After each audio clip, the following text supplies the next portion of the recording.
মা বাচ্চারা মরে যাচ্ছে মা। এখান থেকে প্রায় সময় অনেক বিমান আসে যায়, অনেক প্রশিক্ষণ বিমান অনেক আসে যায়, কানে অনেক শব্দ হয়।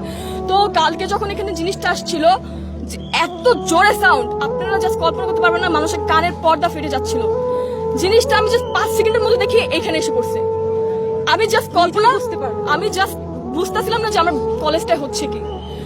হঠাৎ করে দেখি বাচ্চাদের কলেজটা ফেটে, আগুন ফেটে এই উপরে উঠে আসছে। আমি বলতেছি এখানে তো অনেক বাচ্চারা আছে।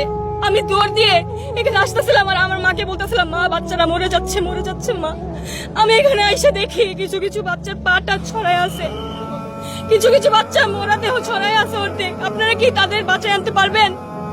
তারা কি আর জীবনে তাদের মা বাবার কোলে আসতে পারবে? আপনারা বলেন। আমাদের একটা সময় ছুটি হয়, মনে করেন 12:40 বা 50-এর দিকে এখানে হয়তো এই ধ্বংসটা হয়েছে। তো আমি যখন সামনের দিকে আসি, অনেক বাচ্চাদের মরদেহ আমি সবসময় ফোনে দেখছি, খবরে দেখছি। আমি কখনো কল্পনা করি না যে চোখের সামনে আমাকে এইগুলো দেখতে হবে। দেখতেছিলাম বাচ্চারা নিজের শরীর চামড়া পুড়ে যাচ্ছে, সেই অবস্থায় হাঁটতেছে, জানের ভিক্ষা করতেছে, আমাকে কেউ বাঁচাও বাঁচাও।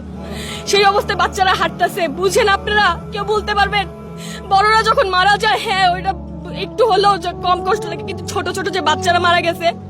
কিন্তু আপনারাও জানেন যে বিমান যে ধ্বংস হয়েছে তার ভিতরে কত ধরনের ইঞ্জিন থাকে, কত কেমিক্যাল বা অনেক পুরাতন প্লাস কত ধরনের ইঞ্জিন বা কত কিছু থাকে, আপনারাও জানেন, তাই না?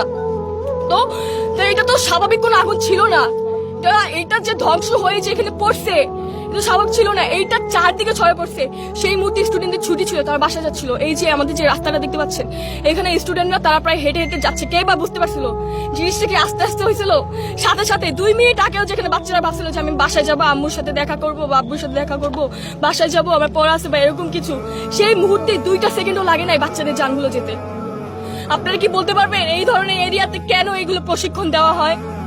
কোন দেশে বসবাস করছি? আমি কালকে কার ব্লেম দিব আমি বুঝতে পারতেছিলাম না। যে ছড়াচ্ছেন এটা 2013 সালের বিমান, আসলে সেটা না, সেটা হচ্ছে 1966 সালের বিমান। এত ফেকনেস কেন ছড়াচ্ছেন যে 19 থেকে 20 জন বাচ্চা মারা গিয়েছে, যেখানে হচ্ছে 200 জনের মতো বাচ্চা নিহত হয়েছে, আহত আরো অনেকে হয়েছে, এখনো নিখোঁজ অনেকে, অনেক মায়ের বুক খালি হয়েছে নিচতলায়। উত্তর কি আপনি দিতে পারবেন? যে বলছেন যে আমরা স্বাধীন বাংলাদেশ করেছি, সেই 2024 সালে 5ই আগস্ট আমরা স্বাধীন হয়েছি। আমরা কি এটার জন্য আন্দোলন করেছিলাম যে যেখানে বাচ্চাদের সেফটি? সরকার চেঞ্জ হয়েছিল, এগুলোর জন্য আমরা বলতে পারবেন সরকার কেন চেঞ্জ হয়েছে? তারা এত আধুনিক বাংলাদেশ তৈরি করতেছে। দাবি এই যে এই এত পুরানা বিমান দিয়া কেন এই ট্রেনিং গুলি করা, আর এই ট্রেনিং গুলি কেন এইসব জায়গা আনে? বাইরে এরিয়া আছে, দিনাজপুর আছে, পঞ্চগড় আছে, চিটাগাং আছে, এইসব জায়গা করাইতে পারে। এইসব জায়গা বাচ্চাদের উপরে কেন করলো এই জিনিসগুলি? মর্মান্তিক ঘটনা। আমার কান্দন, আমার চোখের পানি কালকে আমি তৈরি রাখতে পারি না। যে মা বাপের কাছে বাচ্চা বলে আসছে যে আম্মু আমি স্কুলে যাচ্ছি, দুপুরে আমি এই জিনিসটা খাবো, সেই জিনিসটা আমি খাইতে পারি নাই।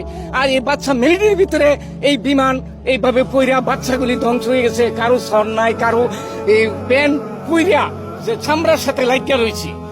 এইসব ঘটনা চোখের সামনে কে ধৈর্য থাকতে পারবে? আর